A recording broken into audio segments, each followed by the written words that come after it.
This episode of Hawk Talk is brought to you by Charbonneau Car Center and Dacotah Bank.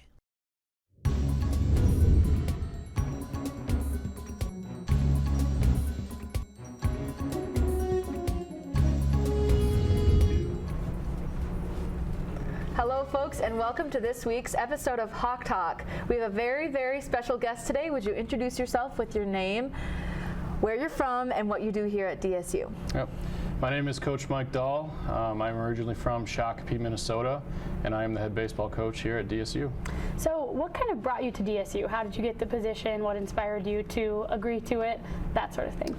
So I was actually the head coach at a previous institution that's in our conference. And when baseball had decided to come back, Coach Fleury actually reached out to me and basically kind of didn't offer me the job, but said, would you be interested in potentially restarting the program for us? And so I looked into it, got up here on a job interview, met Coach Stanton, all the administration and all that, and decided that this was a good place for me to come and continue my coaching career. So that was kind of the transition, just kind of taking the leap of faith and restarting the program from scratch, and it's been a fun ride so far. Yeah, we're grateful you're here. So can you give us a little recap of the spring break trip that just happened down in Tucson? Yeah, so we were down in Tucson for about 11 days. I think we played about 6 non-conference games, and then we got to play Valley City for 4 conference games. Non-conference games were kind of up and down. I think we were 2 and 4, so we would always like to play a little bit better in those. And then when we did play Valley City, we ended up winning only 1 out of 4, so we kind of struggled on that, starting conference play, 1 and 3, so, but. Awesome. Well, you did have quite a few runs against them, didn't you guys? Yeah, we did score a lot of runs against Valley. Unfortunately, we also gave up a lot of runs. So it's just kind of one of those type of atmospheres. Our offense would score, but then our defense or our pitching would give up runs, and then it was just kind of back and forth battle. So I think we could have easily played better.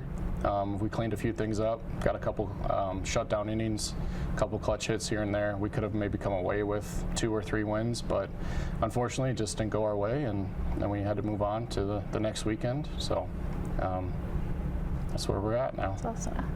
So you guys just had your big season opener that's in Arizona, so it's really warm there. North Dakota's a little bit different in this time of year. Do you prefer playing in the warm Arizona heat or the tundra of North Dakota? Definitely Arizona. I mean, up here it's cold. Playing down in Arizona is a good opportunity for us to play on a great complex. We actually have a lot of kids from Arizona, so it gives them an opportunity to play in front of family and friends. So I would definitely vote on playing in Arizona in the warmer weather.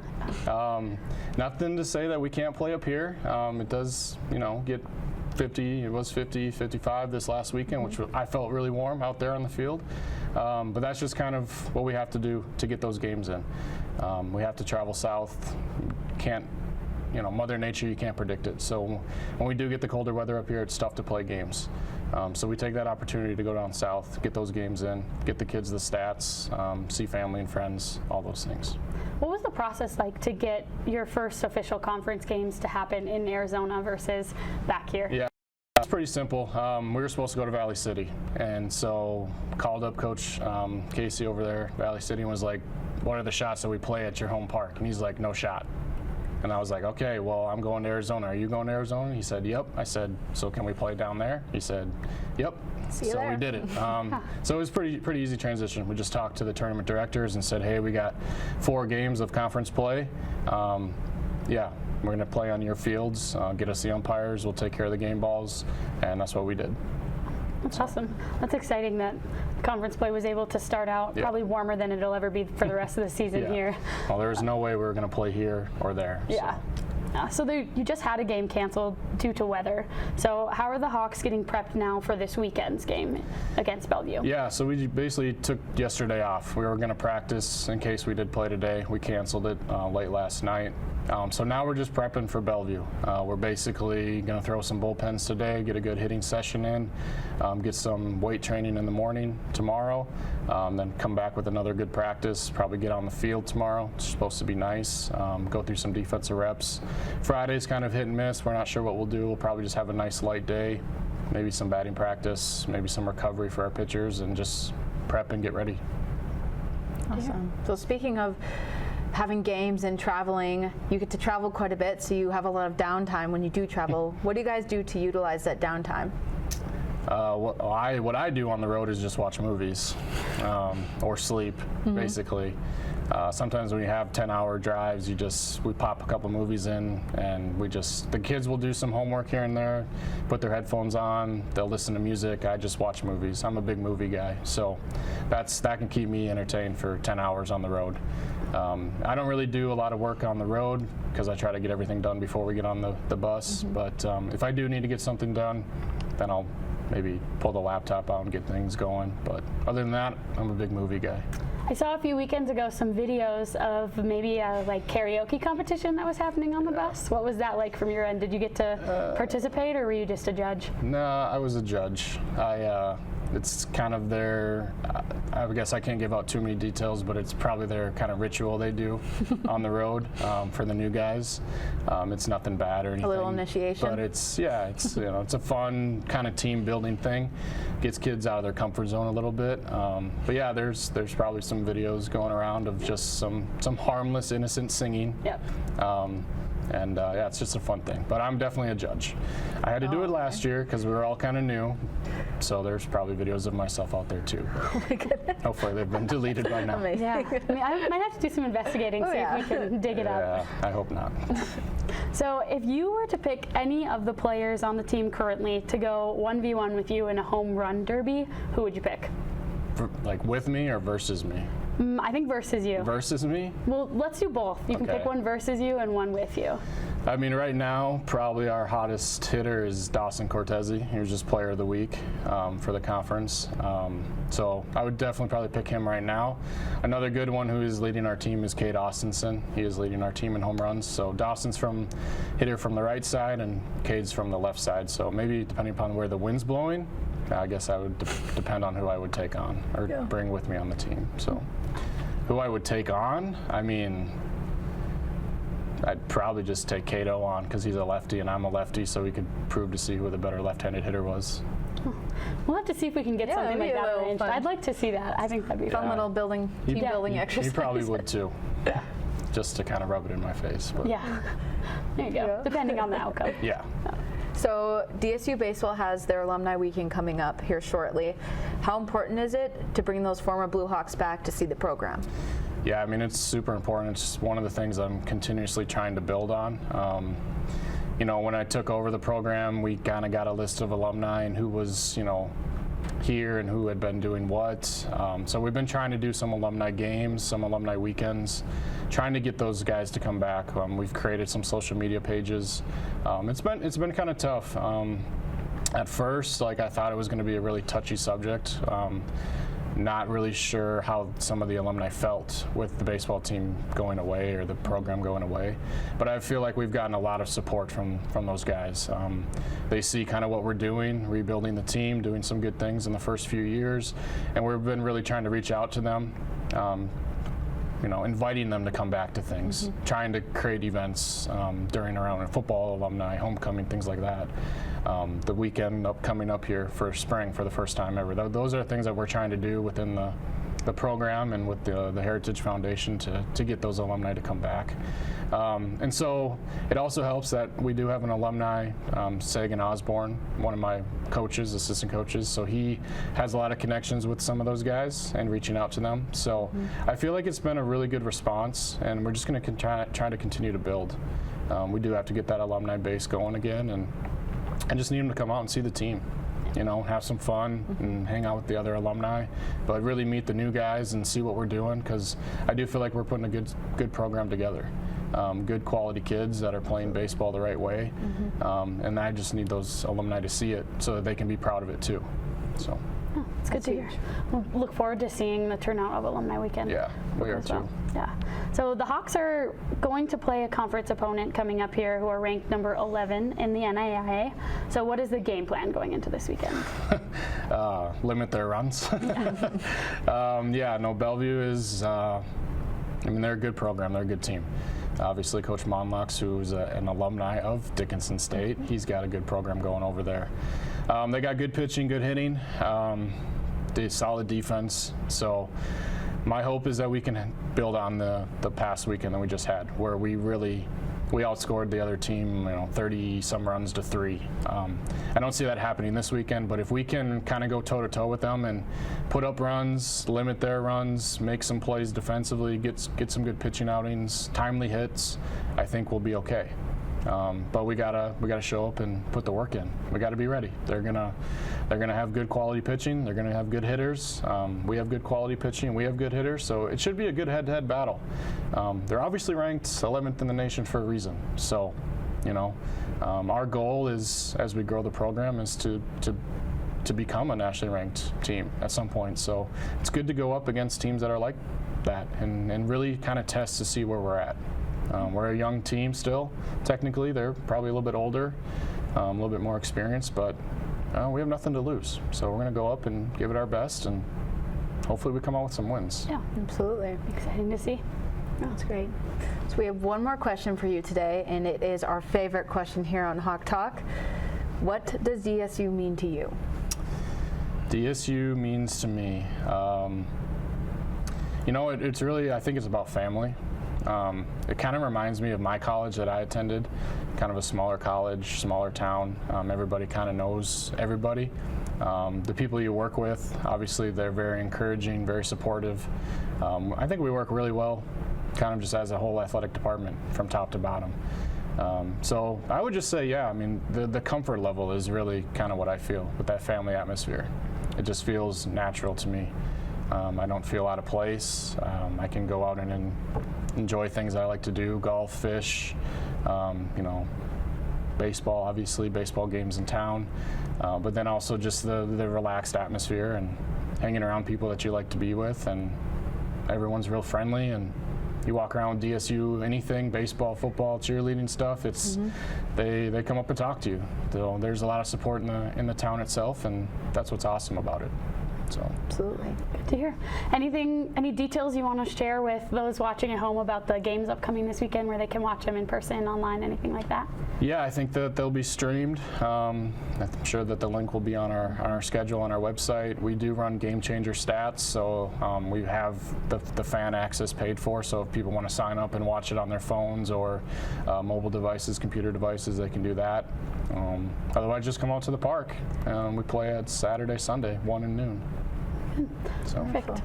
Thank you for coming. We really appreciate it. Stick around for our interview coming up with Kierra Schneider right after this.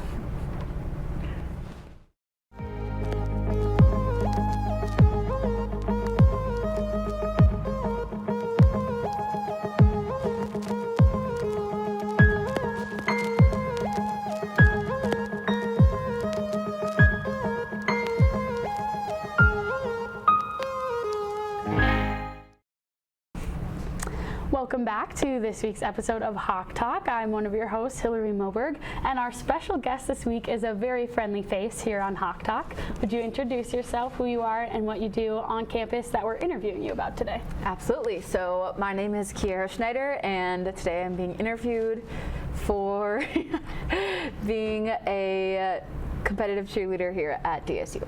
So DSU Cheer made history this year by making their first appearance at the NAIA Competitive Cheerleading Nationals.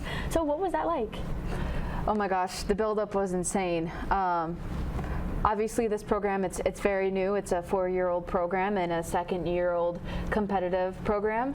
So going in, we definitely felt like the underdogs because most of the programs were developed. Competitive cheerleading alone is newer in the sports world, but at least some of them were 10 years old or 6 years old at that, and had been competing for years on years. And we were really new, and we had a small number going on the floor, and I think people definitely underestimated us, and I think that we even underestimated ourselves. But we worked really, really hard. We had, I think, up to seven practices a week sometimes. Some of them would last for 4 hours. We had our start time, but not really an end time, and we were all okay with that. We worked really hard. We were in the weight room, rehabbing, prehabbing, just making sure that we did everything that we could to be as successful as we could. So making it to that national competition, which had been a season goal at the very beginning, was so surreal. It was a huge goal that we had, and accomplishing it with the people that I feel is family to me, it was unreal. Yeah, I can only imagine. That seems so exciting.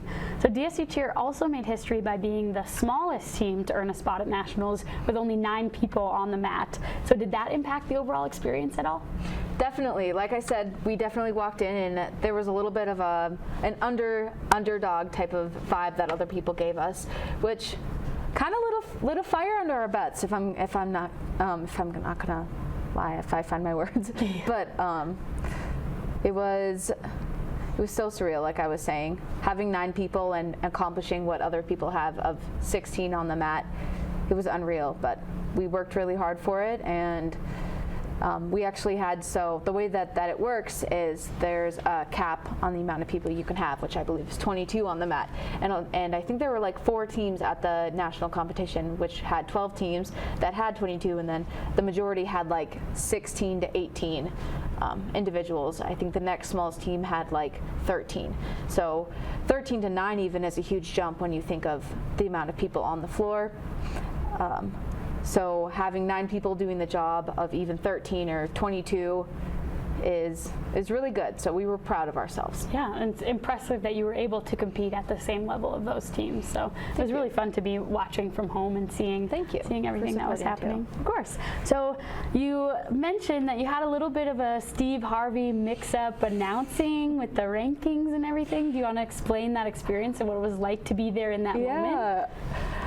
So the competition had ended for the day. Everybody was done competing. There were 12 teams. Everybody was kind of just hanging out. We were waiting for results. It was taking I think it took 3 hours for them to finish judging after all the teams had gone. And all the teams were kind of hanging out. They were playing some music. Finally became time for the award ceremony. They announced All-Americans. By the way, a little shout out to Brendan Johnson. He became the first ever All-American in competitive collegiate cheerleading for DSU. So huge accomplishment for that guy. He worked so hard. Congrats to Brendan, yes. Yeah, but they announced All-American. All of the nerves were building up.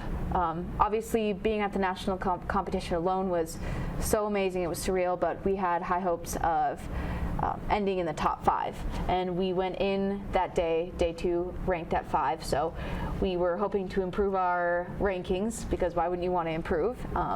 So we were lining up for awards. We were all holding hands. They started at 12. They went to 11, 10, 9, 8, and every time they said another team's name that wasn't us, it just felt like the greatest moment of time, because I knew that we were ranked above 10 in the nation, then we were ranked above 9, and then it got to 5, and I was so thankful and thrilled, but I was really hoping for 4, and they announced Dickinson State as 5, and I'm a little ashamed to say it, but my heart kind of just sank for a moment, because I really felt like we would have done better than that.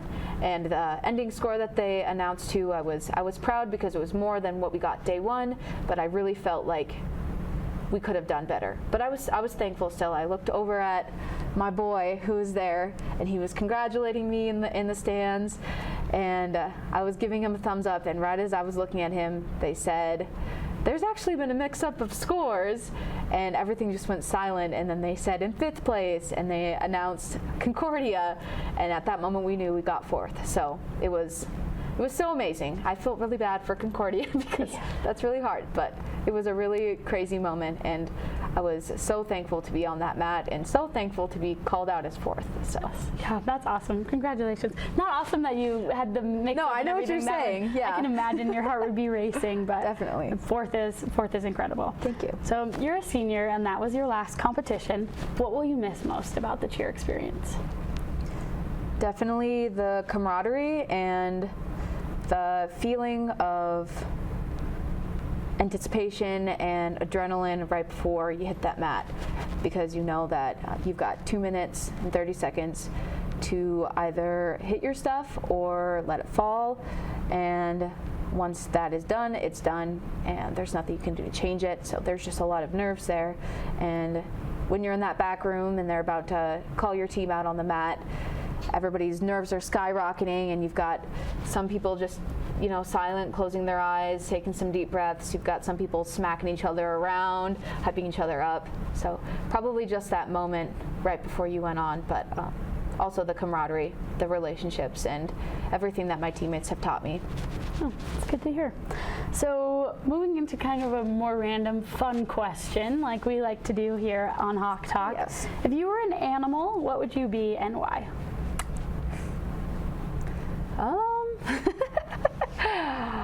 I would say probably a giraffe, just because they seem very free and they're beautiful creatures, but also cute, and they kind of just do their own thing. So Sweet. I like that also answer. nobody really messes with them because they're giant looking. So Yeah, true. Fierce but sweet on the inside and everything. There you go.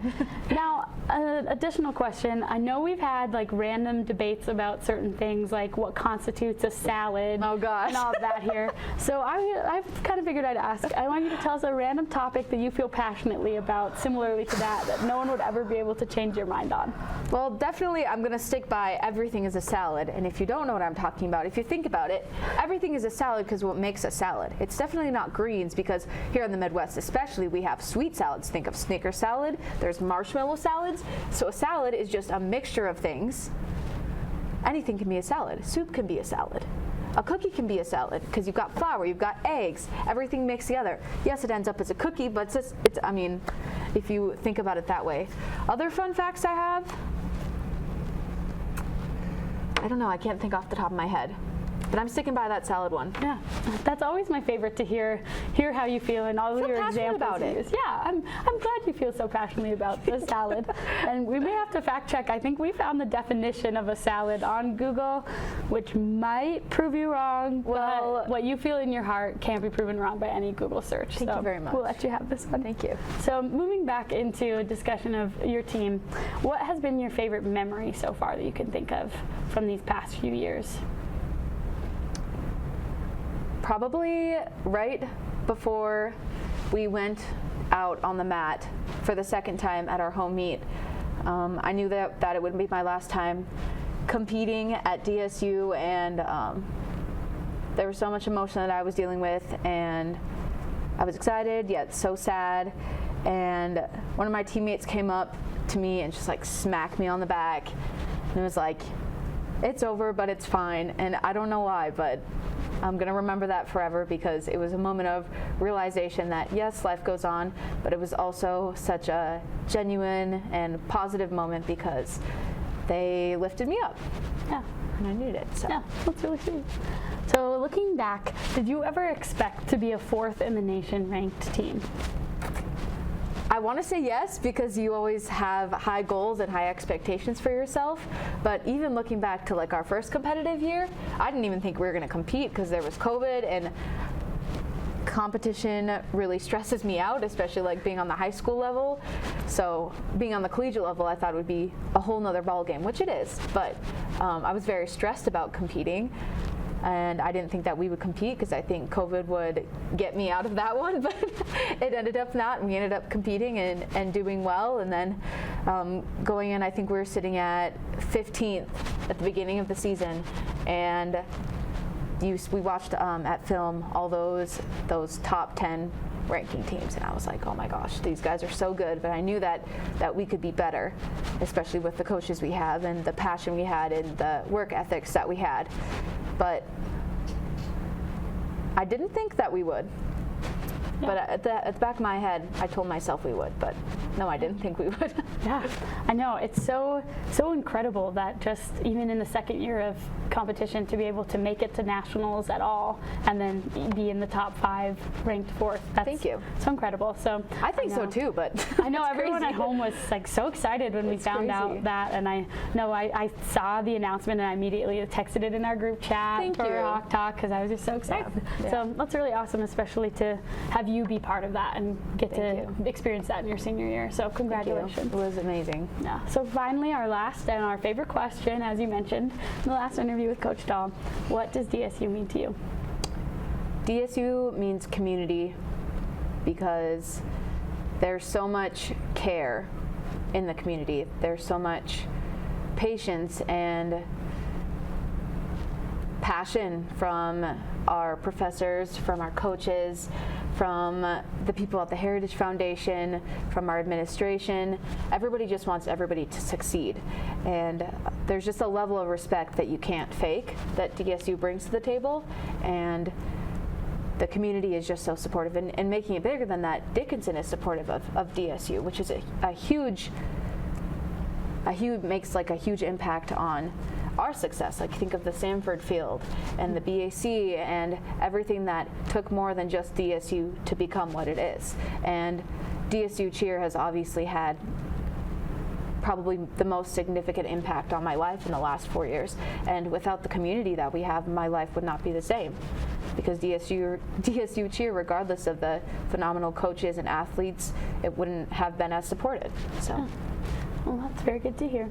So thank you for coming on and sitting on the interviewee side versus the interviewer. It was great to hear everything you had to share about cheer, and congratulations again on the national ranking. Stick around for our recap coming up right after this.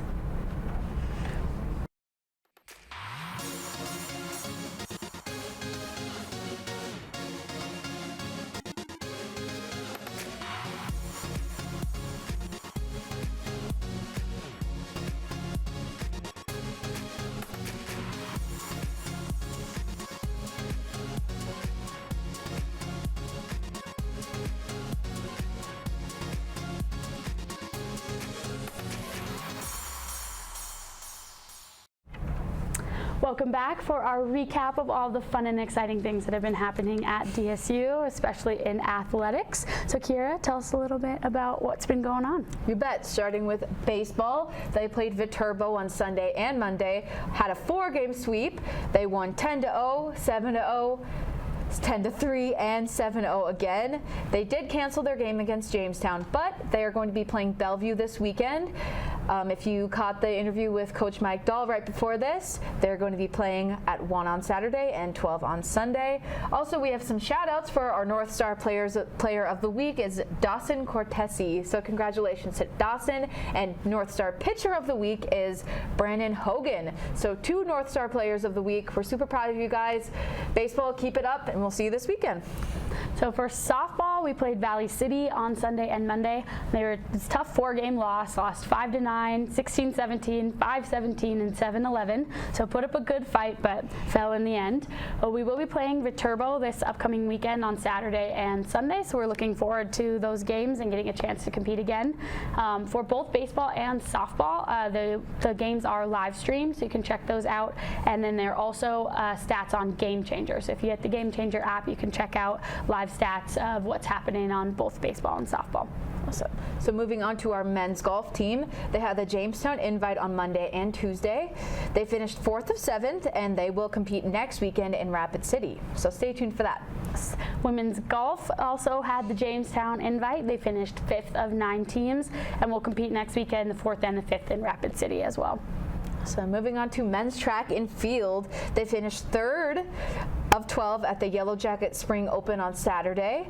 And Martin Farver is the men's North Star Track Athlete of the Week. So we're just racking up those athletes of the week in the North Star. They will also compete in Billings on April 2nd. For women's track and field, they finished 4th of 12 at that Yellow Jacket Spring Open. We'll compete in Billings on April 2nd. And they also had a North Star Track Athlete of the Week. So congratulations to Grace Tim on that honor. It's very exciting to see DSU's players' names pop up in those announcements from the North Star. So keep up the good work, everyone. Yeah. Congratulations, Blue Hawk Athletics. Like Hillary said, we love to see it. We love to support. Make sure we're getting out there and supporting those teams, whether it's the live stream or just checking the stats throughout the game, or even coming. So we'd like to thank our viewers at home for watching us. Without you guys, we couldn't do it. Without our sponsors, we couldn't do it. Thank you guys for continuously supporting us and making this happen. Yeah. Also, if you want to follow us on Instagram, our Instagram is DSU Foundation. Twitter is at DSU Heritage. Yeah, be sure to check those out. And thank you again to everyone watching at home. Have a great rest of your week. Hawks are up.